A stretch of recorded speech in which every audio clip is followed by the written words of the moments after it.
So welcome back once again. So I'd like to thank everyone for joining the second session of day 3. And today we are going to have one of the most important session of the librarianship, that is the information literacy. So we are fortunate to have Professor Jagtar Singh, former professor at Department of Library Information Science at Punjabi University, Patiala. So he is having more than 32 years of teaching and 37 years of research experience. He has published more than 115 research papers, books, conference papers. He is closely associated with UNESCO and IFLA about media information literacy activity happening around the globe from time to time. He has developed UNESCO 5 laws for media information literacy. He is on editorial board of various national and international journals. He is the most sought after invited speaker on information literacy workshops, seminar, conferences happening around the globe, not only in India. So we are privileged to have Professor Jagtar Singh today. And I think this information literacy activity is one of the most important aspects for all the library information professionals, where everyone must have that what kind of information is available today and how to evaluate the information, how to find the information, and awareness about different kind of information. And all these aspects are very, very important for each and every one of us. And furthermore, information literacy about research resources, that is one of the most important aspect we try to cover up, we try to make into this workshop session, so that we can understand that understanding about general information literacy activity and how it is different for research information literacy activity, so that we can assist our research scholars and faculty members. So without taking, we already delayed by 15 minutes. Without taking much of our time, may I request Professor Jagtar Singh to take over the dais and enlighten us with research information literacy activities. Over to Sir. Hello.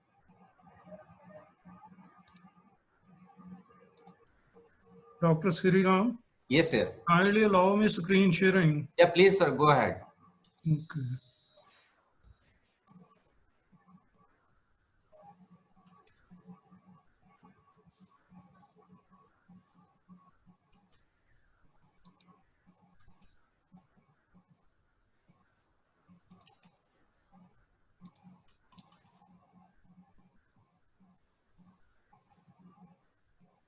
So there is a share option at green color down below.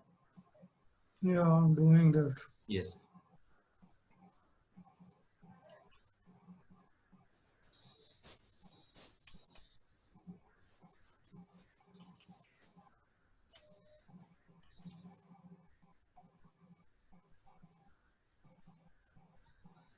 Well, it is saying host disabled participant screen sharing.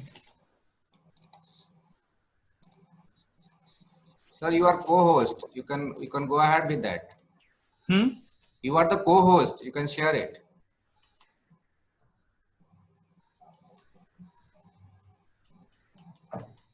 Yes, coming.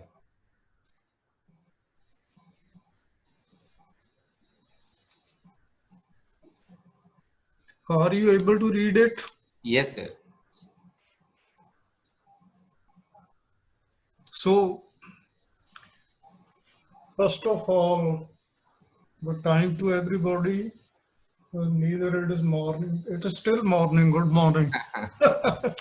So, my topic allotted to me for this workshop is research information literacy. So, see, for me, conceptual access is very important. So today there are three concepts: research, information, and literacy. Now, what is research? Research means you have to search again. So what is the purpose of research?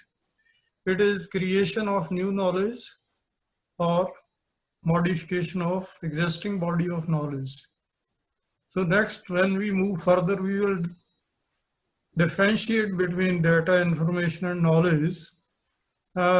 But knowledge basically, if you see, we are moving through the pandemic times. Coronavirus is there, and knowledge is for problem solving, and we don't know. Either we don't have the information, neither we have the information, nor we have the knowledge. When I say we don't have the information, it means we are not still sure whether it is virus or bacteria. And when we are saying we don't have knowledge because we don't have the vaccination to treat it. So that is the context from today's example. So here we are talking about research, information and literacy. Research means, pardon? Make it full screen so that it become more readable. Right, sir. Thank you, sir. So research, information and literacy. So basically research means creation of new knowledge and existing extension of existing body of knowledge. Further we can categorize, see, because when we are talking of knowledge, since long I was thinking that knowledge is lying in the libraries or other memory institutions. But now I realize basically knowledge lies in the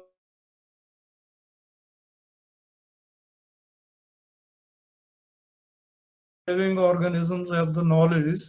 So because I give an example, supposing we are having this coronavirus, but still throughout the globe we are not able to treat it.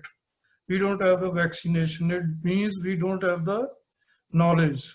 Once we have that knowledge, then we will not be scared of this pandemic. And along with this pandemic is coming lot of disinformation. So knowledge lies in the heads of the people. So knowledge is generated with the help of research. You can have many categorizations of research, but basically it is a basic and application research. Basic research is to satisfy your curiosity and knowledge for the sake of knowledge. And application research is to solve a problem. You take the example of health information system. There we are generating lot of knowledge to treat, but still we don't have any radical solution for this cancer and diabetes, and people are dying of it. So it means application research has a problem to solve. Now, no research can be undertaken without information. Hence, first of all, we will, as we were talking about research, we will talk of information. So here you must know the difference between information and news. See, news is the supply side, push side, and information is the pull side. Information, see, you get lot of news from newspapers, television and radio, but information is highly personal and it is a source of instant power for the information society. Samuel Johnson has said that knowledge is power, but I tell you that information is instant power. Why? Because once you have the information, you can use it immediately. But if there is a knowledgeable person or cardiologist or dentist, he will have to wait for the patient to come for the treatment. Only then he can use his knowledge. But information can be used immediately. So information varies from person to person, place to place, and time to time. Now there are three components. Information varies from person to person. So my information needs are different and your information needs are different. Now it varies from place to place. If winter is starting here in India, warm season is going to start in Australia. So if you want to travel to Australia, then you will have to plan accordingly because the climate is different there. So that information varies from place to place and from time to time. If you say temperature at night is down, but at noon it is high. So that varies from time to time. So information is the pull side. The information seeker tries to get information for his needs, for his goals. And those goals can be personal goals, professional goals, institutional goals, social goals, all these goals, educational goals. But the basic function is of information is it is to eliminate uncertainty and to improve the quality of life and work by facilitating quality decision making. There are two main functions of information. First is to eliminate uncertainty. Now, what is corona? Whether it is a virus or bacteria, we are not sure about it. Some countries are saying it is bacteria. Majority of the countries are saying that it is virus. So, but still there is no consensus. When we have exact information, that will eliminate this sort of uncertainty. It improves the quality of our life and work. Why we do want to do research? Because we want to either satisfy our curiosity or we want to solve many problems which are surrounding us. So when we are able to solve our problems, we improve the quality of our life and work. You see, take the example of this communication system.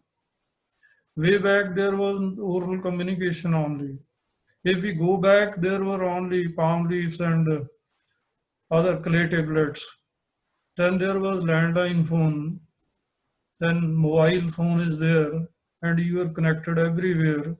Now, if you use that GPS system, it tells you. So at stake is your privacy and security. So you should be careful about what sort of ICT and information developments are taking place. And second is for decision making. Supposing you want to do your PhD, what is your first sort of decision you want to make? That what should be the topic of my research? You want to decide what should be the topic of my research. Now, how will you are not an astrologer that you will be able to decide that I can work on this topic. You will have to, you will have to access information in a particular subject. Subject and object. Object, supposing my whole body is an object. An eye specialist is focusing on the eye. So eye is the subject for the eye specialist. Another person is focusing on the ENT, ear, nose and throat. For him, ear, nose and throat is the subject, but human body is the object. Similarly, cosmos is the object, but in which we are saying, say if we are talking of knowledge, library and information science is the subject, but the whole universe of knowledge is object. So when you want to conduct research, you need help of information literacy to decide your topic. Now, how you are going to decide the topic? For that, you will have to study the relevant literature. Now, from where that relevant literature will come? That will come from different sources of information. These sources of information can be human sources of information, documentary sources of information, institutional sources of information, primary, secondary, or tertiary sources of information.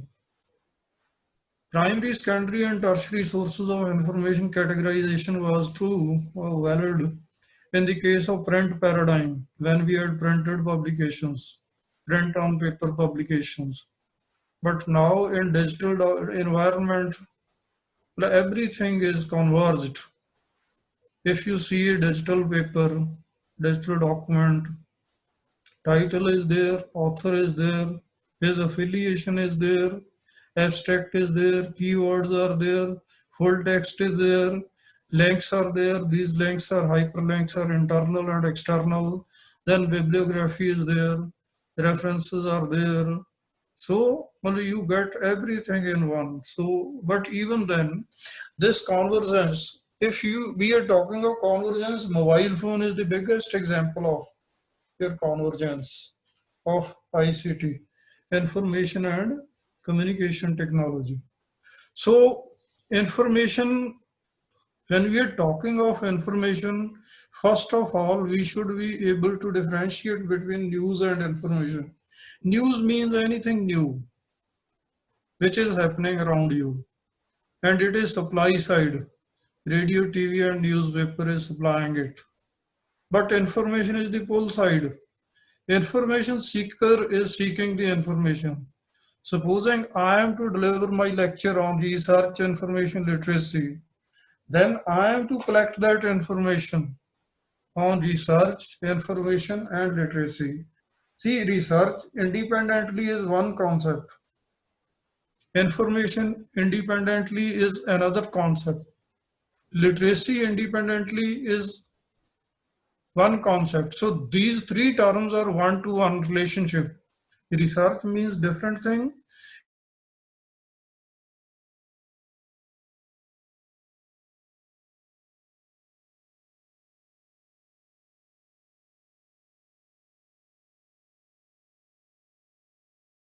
Three different terms. And now there is cardinal value and ordinal value in this. Research is the concept, the context of what? Information literacy. Now when we put the concept context on the left side, the whole meaning of information literacy changes. See, if we say agriculture, information literacy, it means from research we have replaced agriculture. It has become agriculture information literacy. If we say legal, it becomes legal information literacy. If we say health, it becomes health information literacy. So in today's lecture, it is research information literacy, means what sort of abilities a researcher needs to conduct quality research. So that is information literacy, because we don't, there's a lot of information which is not relevant. We need relevant information. So before that, we start something about information literacy. First of all, let me share with you the definition of information literacy. Sorry, information. We can define information in 5 ways. First of all, it is intangible entity. So when we are talking of entities, these are of two types: tangible entity and intangible entity. Tangibles are consumable and perishable. If you have a glass of water, you drink it, it is finished. If you have a dozen of bananas, you eat it, you finish it. If you have 100 rupee notes, you spend it, it is gone. But information is intangible entity. Two main properties of information are that it grows with use. I'm talking to you, if there are 200 participants, information is multiplying 200 times. I'm not losing anything, but you may be gaining something. So that's why tangibles diminish with use, vanish with use, but information and knowledge grow with use. So that's why we call it intangible, which is unperishable or unfinishable. Second, it is a commodity. See, when sale and purchase of anything starts, it becomes a commodity.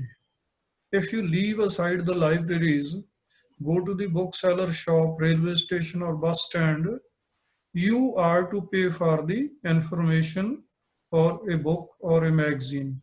When the sale and purchase of information starts, it is a commodity. Then third one is process. If you are not able to organize the information, even I give you the example of your PhD. If you are doing PhD, first of all, you have to decide your central collection, Question after objectives of the study. Then you will write the review of literature, methodology, tools and techniques, and then you will start collecting the data. When you process that data, you try to convert it into information, and then you try to interpret that information, and then that information is correlated with your review of literature or already conducted research or already available body of research, and then you tell what is new and you test your hypotheses whether these are true or not true. So that's a process of collecting information, process of processing information, process of making sense of the data and information, and then trying to find out the pattern. In library and information science or different types of libraries, we also process by doing cataloging, classification, indexing, information storage and retrieval, information analysis, consolidation, and repackaging. Then next definition is information is a critical resource. So why we say information is critical resource? Because it can make or mar your future or your life or your work. It can be gainful for you or it can be harmful for you. Supposing you are sitting in an examination, you give wrong answer, your future is gone. If you're giving right answer, you will get credit for that.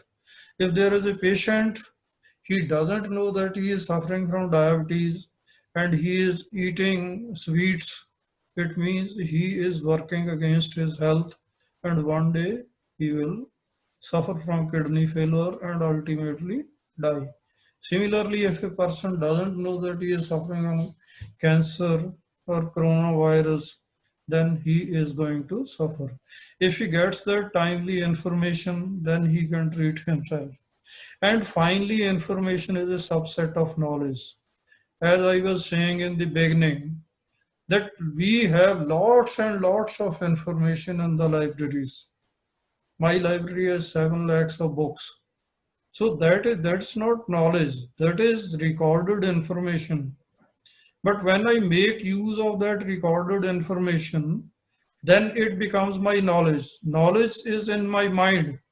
Knowledge, supposing I have a car and I have a manual. Car is there, information is there in the manual, but I am to read the manual, then get the training to drive the car, and then make the experience. Only then I will be a confident person. So when that knowledge of driving the car, computer or mobile goes into my mind, only then I becomes a knowledgeable person. Otherwise, I may have only information that there is a mobile, there is car, or there is a computer, but I do not know how to use that. Now, today we are in information society because it's a process of evolution and revolution. See, research and information society are highly dependent upon information power. Unlike agricultural and industrial societies. In agricultural and industrial society, we were dependent upon labor and capital respectively. In agricultural society, land and labor was there. In this industrial society, man, money, material played a pivotal role. Mobile, railways, roadways, airways, seaways, they played critical role. But now information and communication technology and information. Rather, we have moved from information society to attention society. We'll discuss it later on. Automobile and money power in the industrial society and ICTs and information in the information society have made a profound impact on education research, life and work of people. Today you see, previously we had to stop a car and ask anybody, someone that I want to go to this Sangrur, Bathinda, Barnala, give me the directions. Now you don't depend upon the people, you depend upon the technology. GPS system is there, you put it on, automatically it tells you how to move further. But again, I told you, whether these are CCTV cameras, when you're making a call to somebody, you should be very careful, because if you are talking personal things or secret things, the other person might have put his phone on recording, and if he is recording your voice, then you may be in trouble. So well, there are benefits of technology, also information technology, but there is a negative impact on your privacy and your security as well. If you go and stay in a hotel, then you are not sure whether there are cameras and your private life is at stake. So same is the case with research. If you are not able to protect your data, somebody else may hijack this, hack your data and make use of data. It happened with me. See, it's not the question of copyright or intellectual property. Sometimes I was discussing with my colleague that I want to write a paper on this idea, but I had to go somewhere. When I came back, that person published an abstract on that idea. So it is not expression thief, it's the idea thief also. You have to be careful. So when you are doing your research, you should be very careful how to protect your data and information so that the other people are not able to take benefit till you get credit in the form of your publication or a research work as a part of MPhil or PhD thesis. Because of the information disorder, so I think most of you must be uh, aware of information disorder. What is information disorder? You might have heard of fake news, misinformation, disinformation, and malinformation. Now, what is misinformation? Misinformation is wrong information which is shared innocently. The person who is sharing that information does not have the intention to harm anybody. That is misinformation, wrong information shared innocently. Disinformation is you are deliberately spreading wrong information to harm other people. So that is dangerous trend. Third is malinformation. When you have information, private information about something, somebody, which is shared with you in good faith, but you are not supposed to publicly share it, but you do it to deliberately harm that person or community by removing the context of that information. So these are three categories of information disorder, and we are talking of fake news, bias, propaganda, and conspiracy theories also. So if you are not aware of the information disorder, your information will not be quality information, and that may have negative impact on your research work. So capacity deficit is another problem. Now, when we are talking about capacity and capability are two things. Capacity, if you have an Activa, Honda Activa, its capacity is limited. But if you have aeroplane, its capacity for petrol is unlimited. There's a lot of petrol can go in, but the Honda Activa is only 3.5 liters. So similarly, level of intelligence of all the people is not equal. If you take the example of a class, in a class, somebody gets gold medal, another person gets 75%, another gets first division, another gets second division, another gets reappears. So that is because of difference of level of intelligence. So capacity deficit is there. When we say there are certain institutions which don't have infrastructure, there are other institutions which have infrastructure but don't have the trained people. So the institution which is not having the infrastructure is not having the capacity, but the person who has the infrastructure, who has the car but do not drive that car, do not know how to drive that car, that is capability deficit.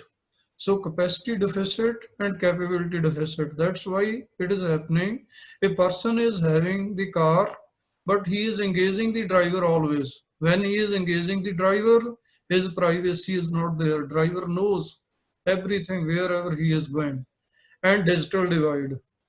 Digital divide is that elite institutions are having lot of digital documents and digital infrastructure and digital capabilities, but non elite institutions, particularly colleges and states, public colleges and state universities are virtually starving. They are not even able to pay their salary of their employees, let alone quality research and education. So it all leads to twin perils. Perils means dangers, and these are info stress and techno stress. Info stress means there are two paradoxically opposite situations. There are elite people who have plenty of information. On the other side, the people are who are not having sufficient information for their education and research. So if there is a lot of information, you feel overwhelmed and you feel the stress, information stress, and stress is the silent killer. Similarly, techno stress. If you are having a new technology and you don't have the training, you don't feel competent to make use of that information or technology. So these need be tackled effectively and with the promotion of research information literacy, because focus here is how information literacy can facilitate research. That's why we are talking of research information literacy, that information literacy which facilitates quality research. Now, UNESCO's vision of knowledge society, because we are talking of information society and knowledge society, I have told that knowledge is in the minds of people. Information is outside, recorded and preserved, because basic function of libraries is to preservation of and access to knowledge. So, or information. UNESCO has vision that if we are to declare some society a knowledge society, there should be freedom of expression. You have done your degrees. You let me know how much freedom you had in your classroom. Were you allowed to ask questions by the teachers? Or even if you were allowed, the students were not asking questions. They were scared that if I ask a question, perhaps the teacher may be annoyed and my assessment will be negatively affected. Then quality education for all. You and me are lucky that we have got the education. But supposing 100% of people are applying for education, only 15% people are getting admission to different courses. What is happening to the 85 people? So that's why UNESCO is saying there should be quality education, not for a few, but for all. Now privatization of education is there, but you see what is the quality of private education, particularly in the rural areas. There are many institutions where we used to sow this paddy and wheat. Now there are educational institutions, no infrastructure, no faculty, no resources. Students are left out, students from the elite institutions. So that sort of quality education is not there, which UNESCO is expecting. Then universal access to knowledge and information. See, here again I say, if you want to conduct information, you need, what you need? A good topic, a good supervisor, and quality resources. And then your training in research methodology. Because the research will be the product, but process is the methodology. If you are not sure of the methods of research, tools and techniques of research, if you don't know qualitative research, quantitative research, basic research, application research, survey research, experimental research, scientific research, historical research, for that you will have to read on this a good book of research methodology, and then you will have to be in continuous touch with your supervisor. Collaboration and partnership should be with their other experts. Then UNESCO also says, besides massive access to, see, access is of types, I tell you. One is real-time access and second is timely access. Real-time access is you are getting access to something when it is happening. Supposing on TV, when you watch the news, whatever is happening, they are providing you the real-time access. If you're watching the cricket match, you're getting real-time access to the information. But timely access is different. Timely access is that the information should be available when I need that information. If you are to submit a report for your PhD thesis, then that information should be available.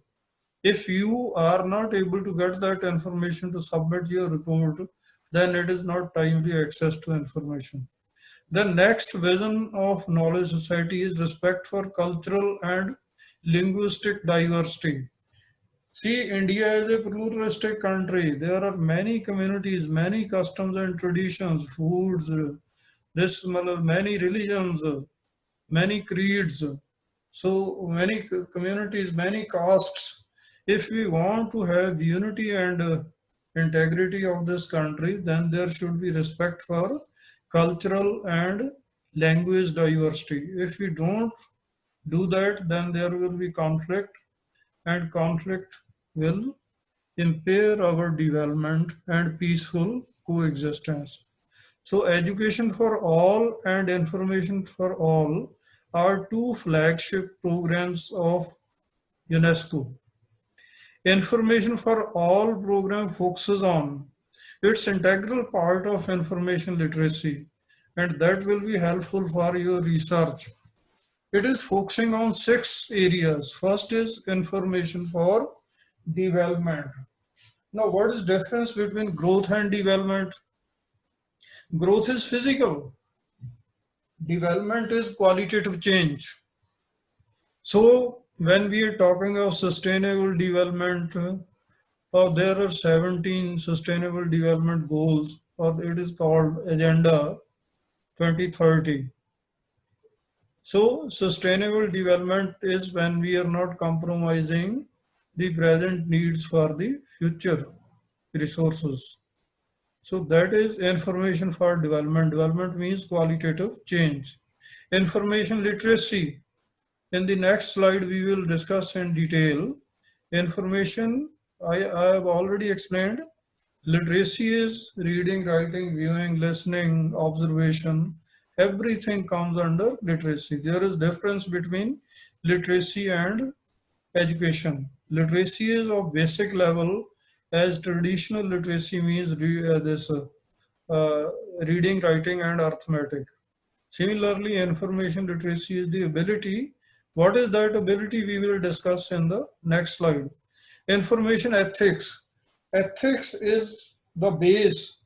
If your values or ethics are not there, then there is no difference between man and machine.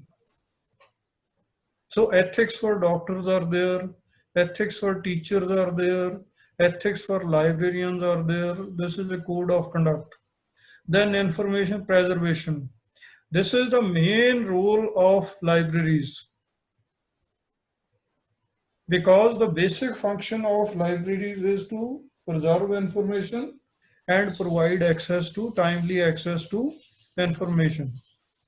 Why we want to preserve the information? Because we want to connect the future generations with our heritage. So if we divide the time past, present and future, so but that connectivity, that linkage is coming through the metaphor which is called library. So information preservation, all the memory institutions, archives, libraries, museums, they are preserving information. And then information accessibility. Now you have heard of information access. See, we were reading about open access and closed access, but now basically access is of four types.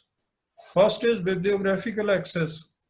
Bibliographical access means when you're doing research, you must know what is available, where it is located, and how to get it. In the case of library, catalog tell you what is available, and classification stacks, classified stacks tell you where it is located, and your issue return rules tell you how to get it. On the internet, there is searching, browsing, and serendipity. And so for the information access, then accessibility, affordability, and availability of information is also important. You want to do research, but information is not available. What you will do? You want to do research, but information is very expensive. Library is not having the book, you cannot buy that information or journal. What you will do? Information is available in the library, but it is not traceable because it is not properly classified, catalogued, and indexed. So that's also a problem. Then multilingualism. So translation should be there. Whatever literature we are reading, that can be in Hindi or English. What about the regional languages of different states?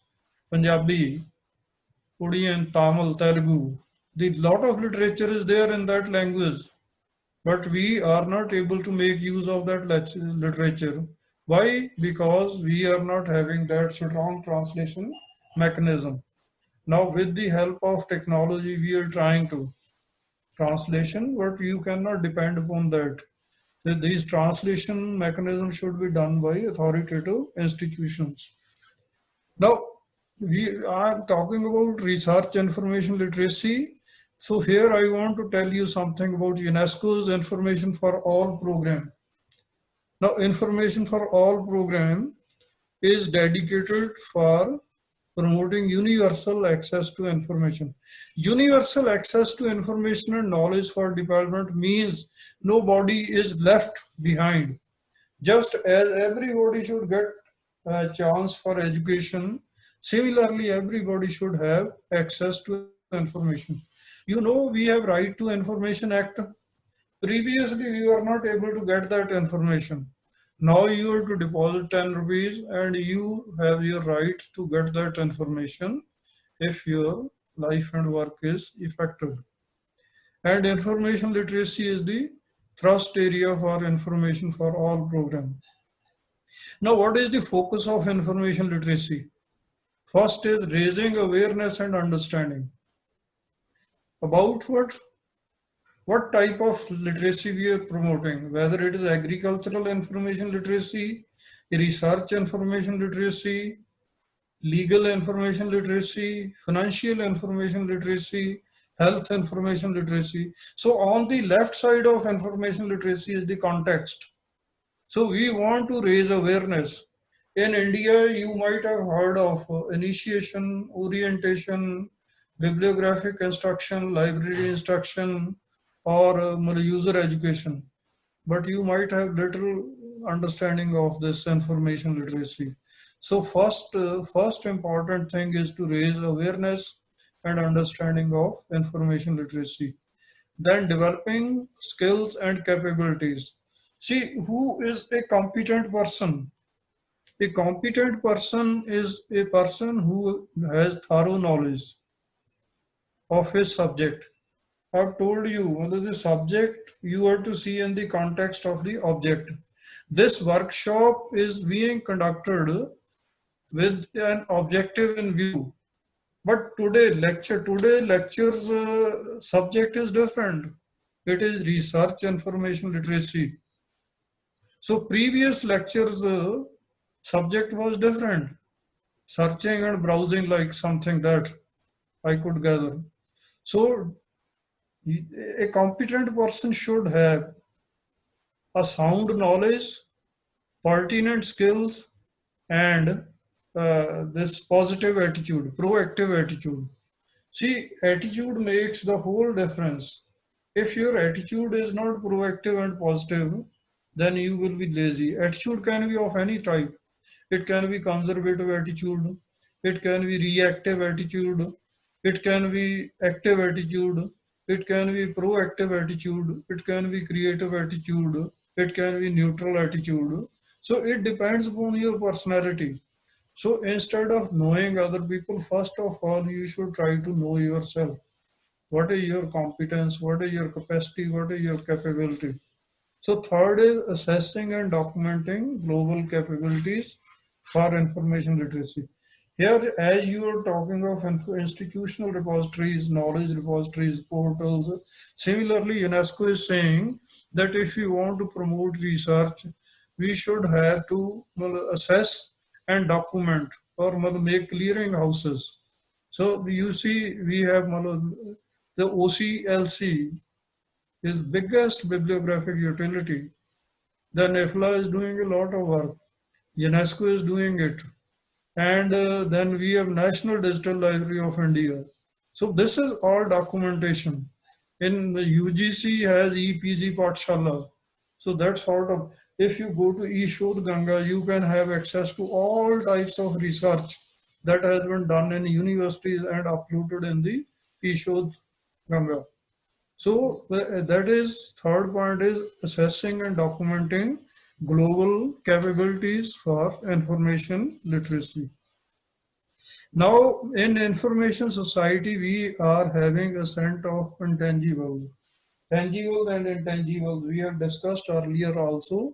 Intangibles means knowledge and information. In context of the today's topic, intangibles means knowledge and information. They are critical for obtaining one's personal, professional, educational, and social goals.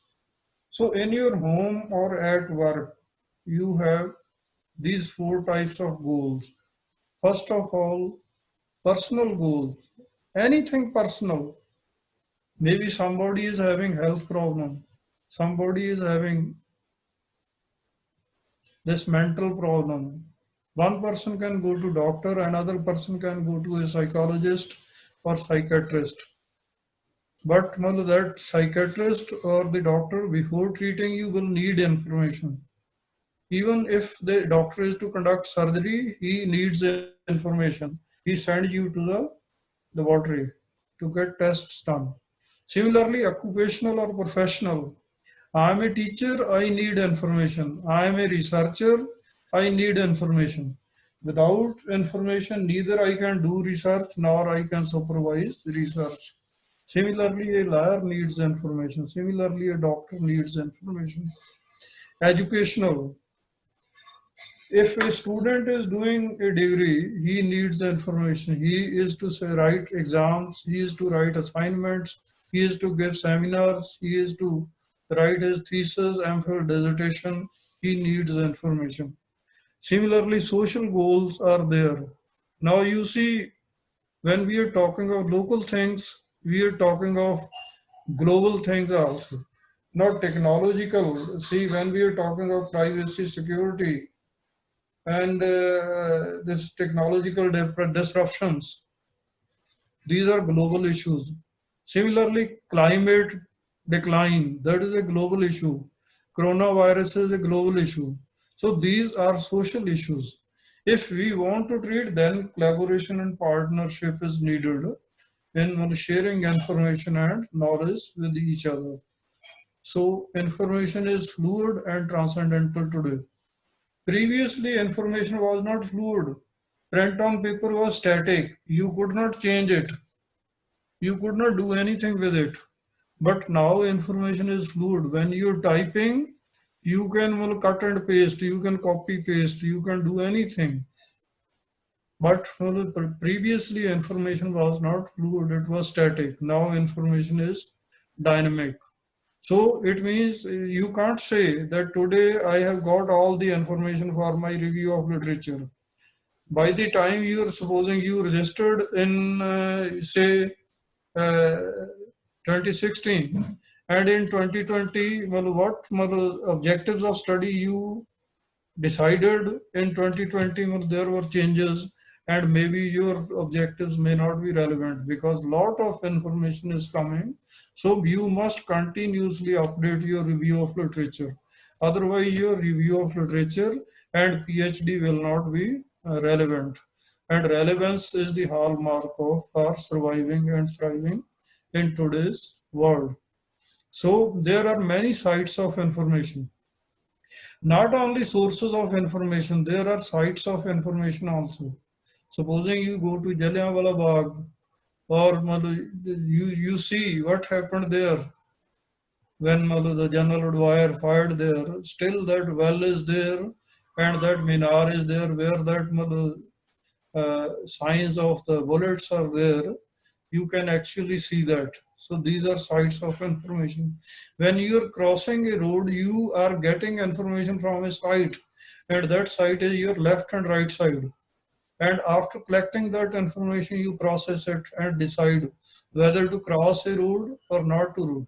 Even when the most information process, fast information processing is done by the drivers.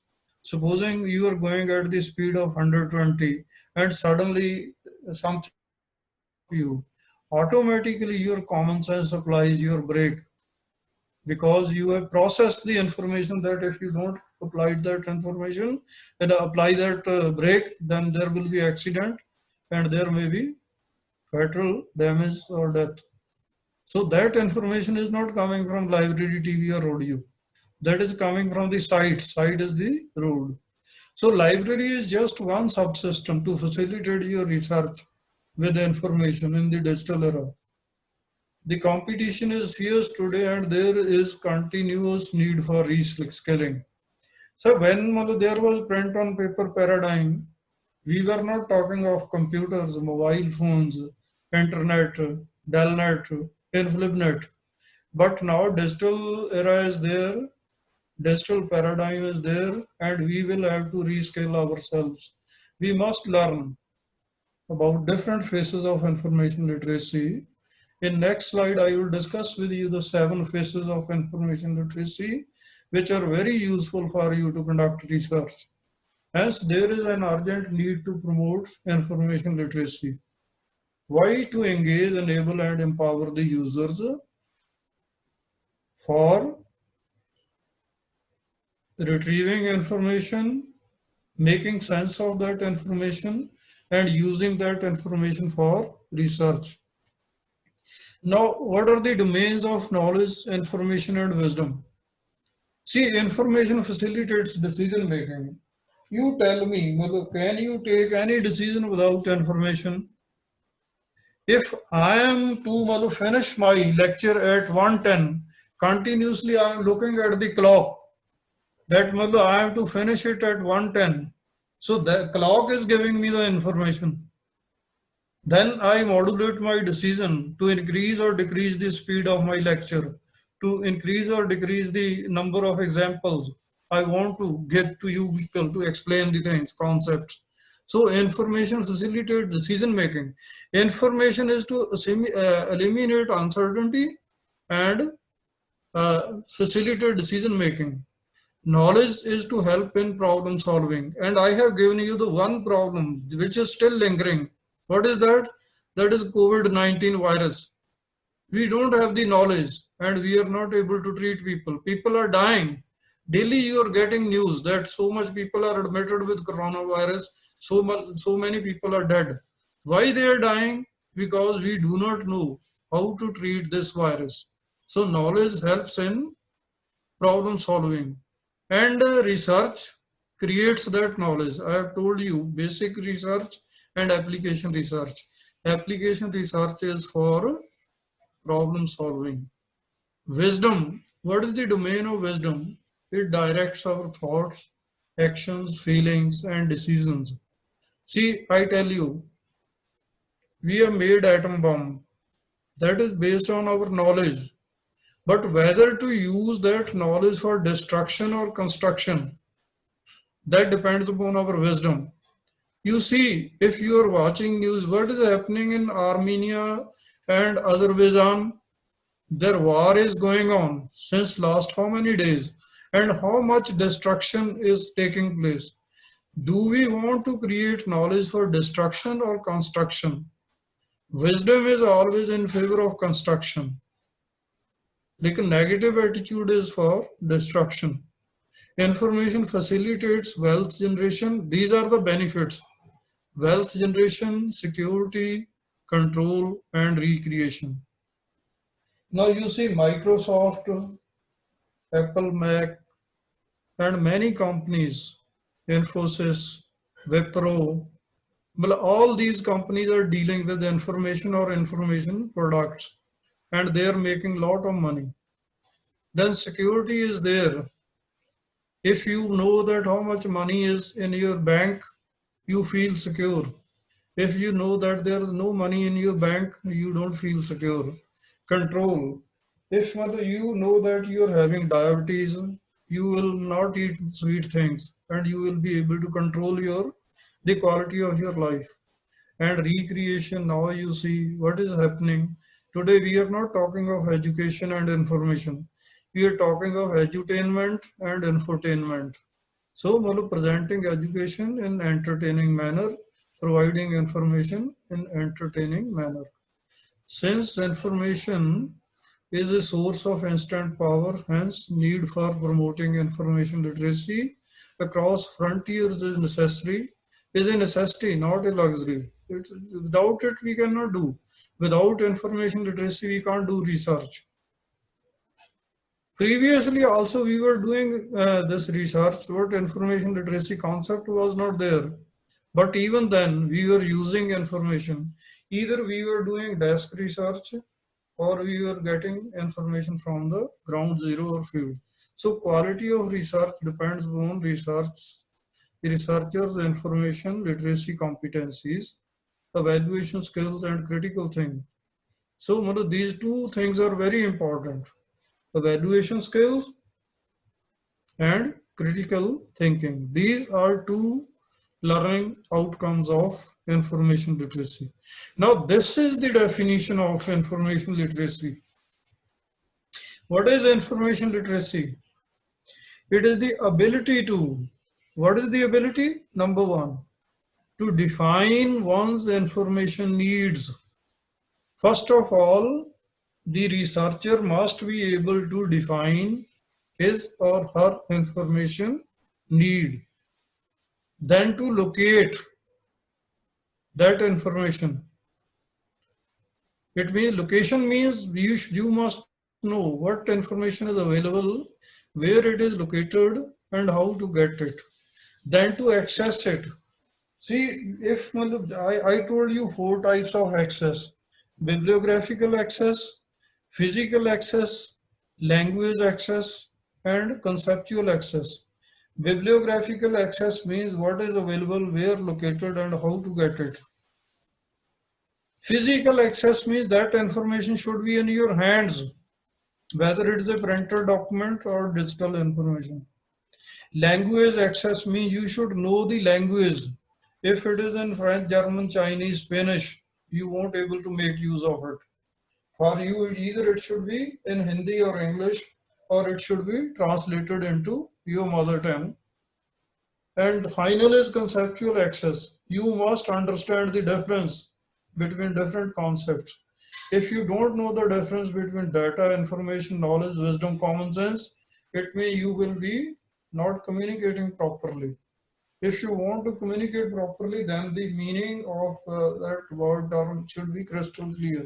So these are four types of access in information literacy: bibliographical access, physical access, language access, and conceptual. Then to retrieve that information. Retrieve means when you go to the library in the catalog and then go to the stacks and get that book. of the document. On the internet, you search by various search engines. Google is the main search engine which majority of people are using. And if you are looking for scholarly information, you search from Google research. Then there are directories and portals also like Yahoo. This ResearchGate is there. Then unique IDs are there, ORCID IDs, etc. Then when you retrieve that information, you evaluate that information for quality. We will discuss later on what are the parameters of evaluation. Then process that information. Processing means attaching meaning to that information. Processing means if you are doing PhD, first of all, you will collect information according to your central question and other objectives of this PhD synopsis. You cannot collect every bit of information which is relevant or not relevant. Only relevant information to your central question or objectives of PhD thesis will be collected. Then you will try to synthesize that information. When I am talking of synthesis means you should be clear about the relationship of the concepts. Now relationship basically of three types: equivalence relationship, hierarchical relationship, and associate relationship. So when we are saying India and Punjab, it means it has hierarchical relation. India on the top, then this Punjab, then Patiala, then Punjabi University. It is hierarchical. But when we say Punjab, Haryana, Himachal Pradesh, Rajasthan, Jammu, so this is equivalence relationship. When see teaching and learning, this is neither equivalence nor hierarchical, this is associative relationship. So you have to see the rest. When I am teaching, you are learning. Teaching and learning is taking place simultaneously. So on the basis of these relationships, you are to synthesize the information. Then use that retrieved information ethically, legally, and strategically. Ethically means you should not misuse that information. And we should more take care of the legal aspects of that information, misusing that information. Strategically, when you can make maximum of that information in the long run for obtaining your personal, professional, educational, and social goals. So once again, I repeat, information literacy is the ability to define one's information needs and then to locate, access, retrieve, evaluate, process, synthesize, and use the retrieved information ethically, legally, and strategically for research, because we are talking of research. So for research, you should have the ability to define your information need, then to locate that relevant information, access it, retrieve it, evaluate it, process it, synthesize it, and use this information ethically, legally, and strategically to complete your research.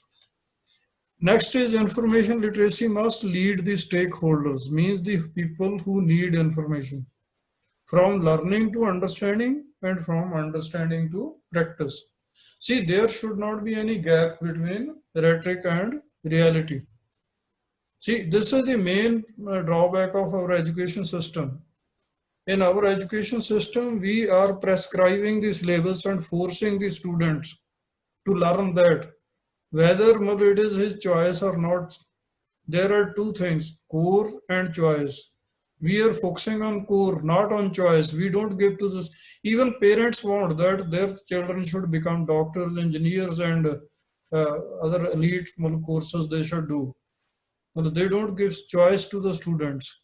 So the same is the when it comes to the supervisor and the researcher, there should be choice. There should be consensus between the researcher and the supervisor. We should not force the students to do a particular topic to collect data for the supervisor. Student should be given that topic at which he is feeling comfortable and that is relevant. So first of all, learning should lead to understanding. Around understanding, it should be practice. Practice means practical. Now again, I give the example of COVID-19. See, we have nothing practical in our hand. When we have the vaccination, then we will have, we will be able to solve the problem. We will stop people from dying of this virus. So, the practice, our educational system, now what is our educational system is doing? It is producing job seekers.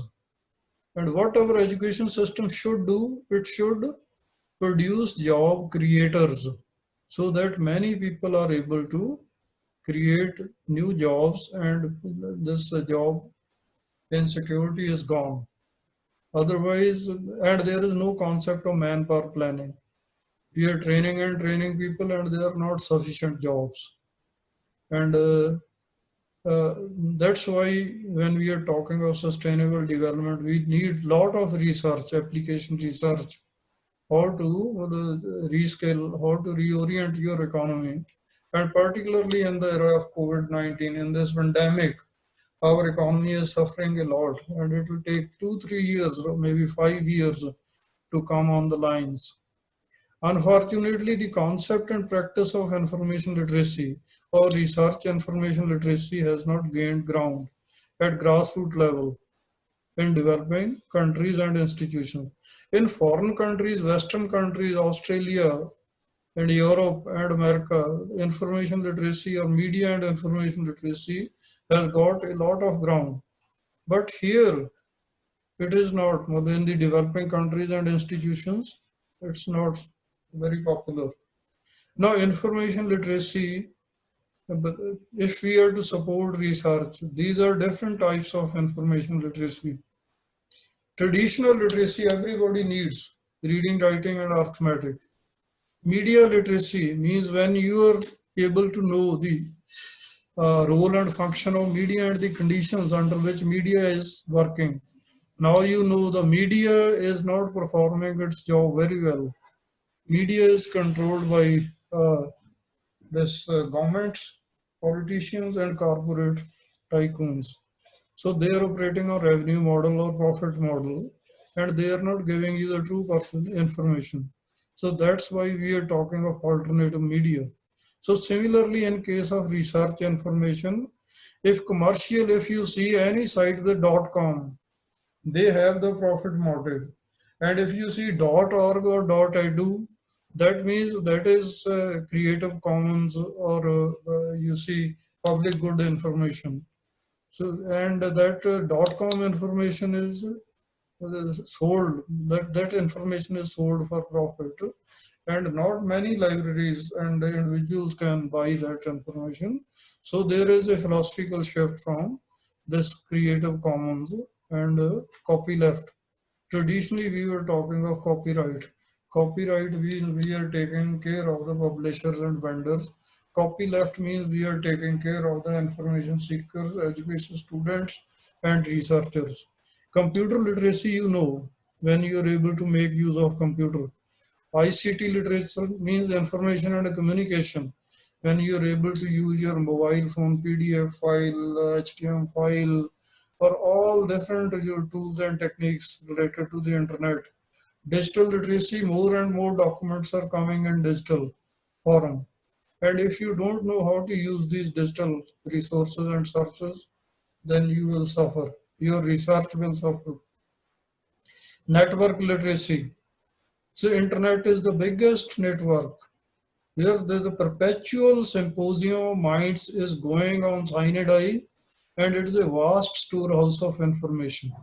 And from internet, you can search information with the help of search engines. And what search engines, there are algorithms. Sometimes the algorithms take the useless information to the top. So don't think that whatever is on the top links, they are containing useful information. You should have the critical thinking skills. You should be able to evaluate which information is relevant to your research. Cultural literacy. because we have different people in the world, in different continents of the world, so we must need the culture, need to know the culture of other.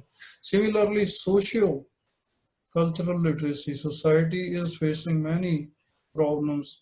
Particularly, you see, when you're talking of this sustainable development goals, they are focusing on three things: socio-economic development and climate degradation.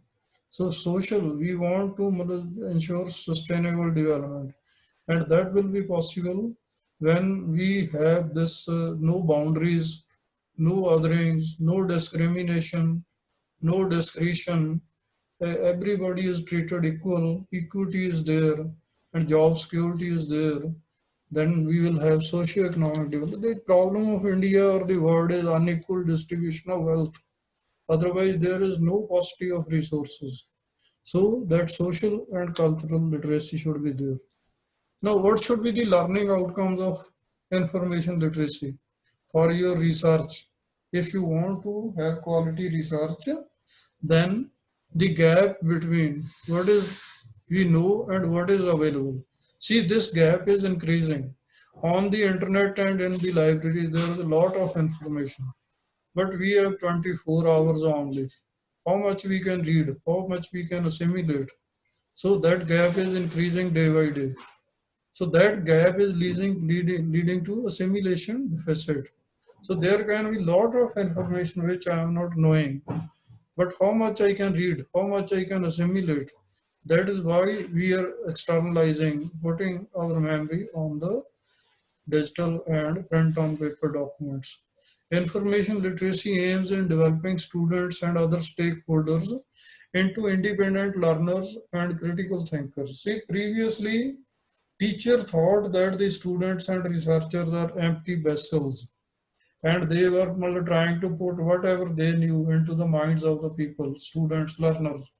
But now information literacy focuses on that there should be independent resource-based learning, student-centered learning, choice-based learning, and critical thinking skills should be imbibed in the students and the researchers. Among students, information literacy must facilitate a shift from rote learning to resource-based student-centered learning to take them to the next generation to next level of consciousness. In case of research, information literacy must facilitate researchers in deciding the central question. This is very important, this paragraph.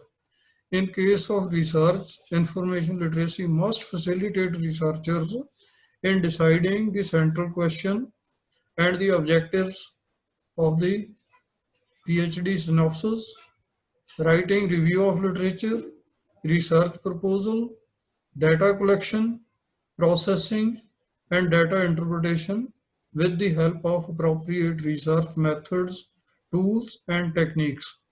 For this, they are to read a good research methodology book, because if you don't know the process, the product will not be good. Because in 1980s, we were talking about total quality management. In 1990, we were talking of business process re-engineering, means methodology. And today we are talking of information and knowledge management or attention seeking. And you will be able to seek attention of the job providers or supervisors or your institutions only if your information is relevant quality information to facilitate quality research. Now, Seven Faces of Christine Bruce has done research, and she says that when conducting research, people thought there are seven phases of information literacy. First is information technology, means information and communication at the center. Information sources means one should have knowledge about relevant sources of information, maybe human, documentary, or institutional. Information process, the researchers must know how to find and use information ethically and legally. Search strategies should be known to the information seekers. Information control, cataloging, classification, indexing, information storage and retrieval, and information analysis, consolidation and repackaging, categorization, use of computers, use of cabinets and folders to synthesize and preserve information, and human memory. Knowledge construction means you are to read and assimilate, internalization of knowledge. You are to take the external knowledge into your internal memory. Knowledge extension, then you are to attach meaning to your internal knowledge and then to write it on the external memory, like books, research papers, blogs, whatever it is, so that others are able to benefit. So, wisdom conception, using information and knowledge wisely. I have given you the example of atom bomb. Atom bomb is a knowledge-based product, but using it for destruction of Nagasaki and Hiroshima was not a wise decision. So we need wisdom, values, ethics, and aesthetics for quality research. Plagiarism should not be there. Means you are using the material of other people without giving credit to the original person. IL standards are, if who is an information literate person, who is research information literate person, who knows his subject of study, is able to access different sources of information, is able to evaluate those information sources or the bits of information, and is able to use that information ethically and legally. This says these standards are given by Association of College and Research Libraries in the USA.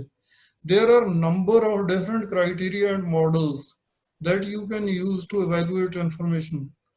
The CRAP test means the following 5 parameters. In CRAP, C stands for currency, means information should be up to date, latest. R stands for relevancy, information should be relevant. A stands for authority, information should be from authoritative sources, not from every Tom, Dick and Harry. You cannot say depend upon all the information that is available in the Wikipedia, because there is no single author. It should be encyclopedia, it should be scholarly journal, it should be scholarly authority. Then accuracy, information should be accurate. Supposing somebody is saying there are 11 districts of Punjab, that's not accurate. There are 22 districts of Punjab. Somebody is saying that Manmohan Singh is Prime Minister of India, that's wrong. But today, the right information is that Narendra Modi is the Prime Minister of India. So, purpose, for what purpose information is being, whether it is a propaganda information, whether it is opinion, whether it is fact, whether it is biased information, whether it is for selling, whether it is for promoting research, you have to see the purpose. Objectivity, information should not be subjective. There should not be personal opinion or bias. It should be, as we say, earth gravitates, that is objective information, not a personal information. There are many models of information literacy.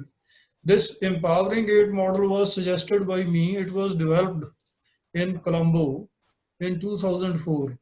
It has 8 steps. When you are to collect information for your research, then first of all, you have to identify your information need, then explore various sources of information, select best of the best source for information, then you have to organize the retrieved information, then you have to create your product, maybe assignment, seminar, paper, research paper, MPhil dissertation or PhD thesis.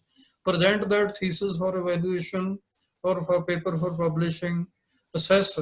Then certain people will peer review it and tell you what is lacking or what is overlapping. And finally apply that with the practice. If supposing now lot of research is going on, information is being collected, they're trying to develop the vaccine.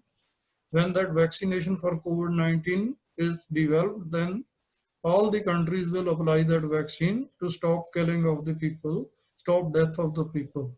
It has 101 competencies, but there is no time for that. Librarians or teachers are both the categories have to play a pivotal role in promoting this empowering aid model of information. Then there is another big 6 model. It has 6 steps. First of all, task definition. In your case of your research, first of all, you have to decide what sort of research you are going to do, whether it is survey research, experimental research, historical research, task definition. Then information seeking, how you will collect information, what method you will adopt. Location, and you will have to knowledge of that sources of information.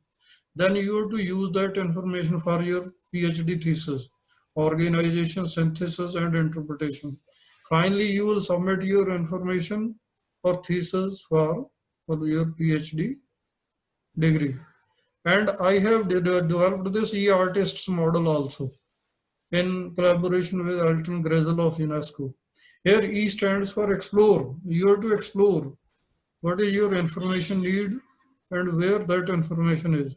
Then assimilate, you have to assimilate that information into your mind. Reflect, you have to make critical evaluation of that information. You have to truncate the irrelevant information. Then integrate that information into your PhD or research work. Then share that information and with other people, colleagues, your supervisor. Transform that information. You have to seek pattern and make your PhD thesis according to your central question and objectives, and then to sensitize people about your information or knowledge. These are other models of information literacy. And now, sense making, the basic purpose of information literacy is to empower the stakeholders to make sense of info collect in public domain to obtain the goals, including research. So you are to take the relevant information to complete your research work. And users are facing diametrically opposite situation with growing information blues. Means lot of information overload is there on the one hand and rapid assimilation deficit on the other. Information literacy is necessary to address the information disorder. Means we are to save people from misinformation, disinformation, malinformation to improve the quality of information. Information literacy or research information literacy is the only way to make sense of the chaos on the web and around. So for capacity building, you should have the ability to access information and sort, sift information, evaluate information, and use that information. Now, hallmark of information literacy. I think, don't you worry, there is one slide only. I know, Madhu, you are overloaded. So, hallmark of information literacy to enable the end users and researchers to convert information into knowledge and knowledge into information, and then to use both information and knowledge strategically to lead change and contribute critically to sustainable development and empowering knowledge. See, I am sharing with you an important point. When I say to convert information into knowledge, it means you are to read, you are to observe and take it into your mind. Then you become knowledgeable. Then I say to make knowledge information. It means then again you have to write your PhD thesis or do a research paper. Then you are making that knowledge information for other people. And then people are to use that knowledge strategically to contribute for peaceful coexistence and sustainable development. In fact, information literacy is the essence of information society to control the following two moments of truth. First moment of truth is when we make decision, and second moment of truth is when we face the consequences of decisions. See, supposing government of India, Punjab government is saying that COVID-19 is there, wear masks, use sanitation, keep distance. If you don't follow that and you get coronavirus, first moment of truth is when you decided not to wear the mask, not to sanitize your hands, and not to maintain the distance. Second, when you have the coronavirus and you are hospitalized, that is the second moment of truth. The takeaway from this research information literacy is has been shift from in society from nomadic society to attention society. See, beyond information society is attention society, where we are trying to seek attention. A teacher seeks attention of the student. Library seeks attention. Librarian seeks attention of the users. Seller seeks attention of the buyers. If you are not able to seek attention, you are not going to survive and thrive. Via agricultural society, industrial society, and information and knowledge society, we moved from total quality management to attention management via business process engineering, knowledge management, quality, total knowledge management, quality knowledge management, tacit knowledge management, and access management today. That four types of access: bibliographical, physical, language, and conceptual access. Quality of our decisions, education, research, life, and work depends on quality of information available to it. So that quality of information is available via information literacy, any type of literacy, whether it is research information literacy, media and information literacy, health information literacy, whatever it is. Hence, evaluation skills, critical thinking skills, social and emotional learning are hallmark for improving the quality of our education and research. So this is all what I could share with you during these constraints of 90 minutes. Thank you very much. So thank you, sir. Thank you so much for such impressive content on research information literacy. I know this time is already, the people are messaging me that I'm hungry, we are hungry. And at the same time, people are also saying that it is very important session to eat knowledge, not food. So you can see that how people are stick to the session, and I have seen that not a single people have left till now, and they are stick to the session, and they are listening, patients listening all the words by words you deliberated in this presentation. So thank you so much. So I just wanted to take one question because it's already late, and there is a one question very pertinent. In fact, you have already covered, but still our question is, what aspect can be included in research information literacy program of an academic library for student and faculty?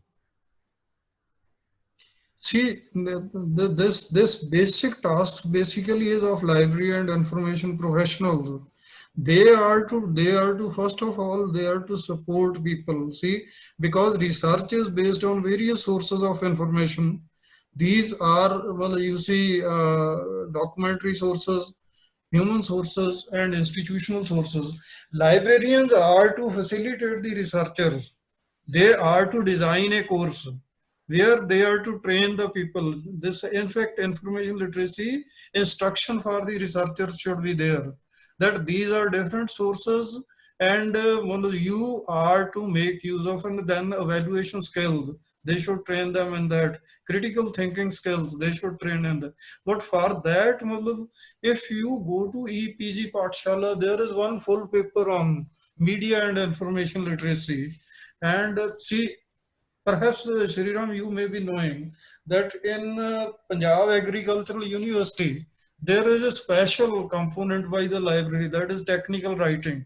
So similar type of things, because research is not possible without information, and information is not possible without sources and sites of information. So we need to build capacity of the researchers and librarians and teachers. When I was talking in Empowering 8 model, librarians and teachers have the basic role to play than supervisors. Yeah. So thank you, sir. Indeed, it's a great start, and it's a nice explanation how we can start with the basic, basically start with a small amount of information when we go for any kind of activity which library provides. So in generally we take a lot of information literacy sessions at the start of the program or start of the year. So I am sure that after going through this presentation, we can actually plan our activity at what extent we can include information literacy activity to our student supporting research activity. So I know there are many esteemed librarian like Dr. Sanjay Kataria, Dr. John Paul Anbu on the panel. And we have seen that the people have started penetrating into the classroom sessions. So people are going into the classrooms, they are giving lectures about what kind of information activity they are handling from the library, and how those information can be helpful towards the academic excellence and research activity there. So I am sure that with such kind of exhaustive and elaborative sessions, certainly going to be useful for each and everyone. And if you actually, I'm not able to take a lot of questions because it's already 1:24:25, so everyone is hungry. So we'd like to request everyone, if you have questions, we have already noted down all the questions. And further, if you have any questions, do send me. I will request Professor Jagtar sir to explain more about your query, and then we will share it with you at the time of report and other literatures being sent to you at the end of the workshop. So once again, thank you, sir. And I formally... Dr. Sriram, I want to add two things Right. for the participants. Number one, when you're talking of research, there is UNESCO program, Mellon University Network. Everybody should Google search it and see it, what they're doing. Secondly, there is a free course on information literacy by UNESCO and University of Athabasca, Canada. If you register for that, if you search and register for that, you will get certificate from that university. There is no fee for that. So that will sharpen your information literacy skills. Thank you. Thank you, sir. Thank you for sharing this information. And I'm sure that participants are going to benefit from that. So before we end up, I request Harsh Kumar to finally propose a vote of thanks for our speakers. Unmute yourself. Yeah. Unmute. Yes. Hello, am I audible, sir? Yes, yes. Thank you, sir. Good afternoon to all.